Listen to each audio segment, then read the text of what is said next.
Malaysia immigration 31 ringgit জরিমানা দিয়া গেলে এটা কোনো সমস্যা বা করবে কিনা ইমিগ্রেশনে? না ভাই, এটা কোনো সমস্যা করবো না।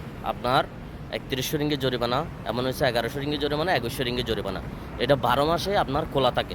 এটা আপনি সরাসরি নিজে প্রসেসিং করতে পারবেন। এটা হচ্ছে হেডকোয়ার্টার হচ্ছে পুত্রজায়া ইমিগ্রেশন। আপনি পুত্রজায়া ইমিগ্রেশনে চলে যাবেন। চলে যাওয়ার পরে আপনার 14 দিনের টিকিট, এবং হচ্ছে ব্যাংক কার্ডের ভিতরে 31 রিঙ্গিত জরিমানা, এবং হচ্ছে আপনার প্রয়োজনীয় কাগজপত্র, পাসপোর্ট থেকে শুরু করে সব কিছু নিয়ে আপনি সরাসরি যাবেন।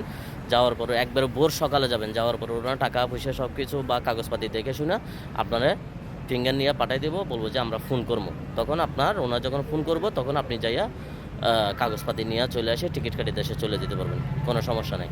এবং যে 500 রিঙ্গিত জরিমানা, এটা একটা নির্দিষ্ট কিন্তু টাইম সময়সীমা থাকে। কিন্তু আপনার 31 রিঙ্গিত যে জরিমানা, 1100 রিঙ্গি বা 2100 রিঙ্গি যে জরিমানা, এটার কোনো টাইম বা নির্দিষ্ট কোনো সময়সীমা নাই। এটা মালয়েশিয়াতে আপনার অল টাইম খোলা থাকে। অবৈধ প্রবাসী ভাইয়েরা সবসময় আপনার বাংলাদেশে যেতে পারবে।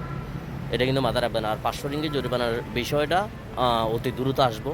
এর পাশাপাশি অবৈধ লোকদেরকে বৈধতার একটা ঘোষণা আসতে পারে। আশা করি বুঝতে পারছেন। তো আল্লাহ হাফেজ, ভালো থাকবেন।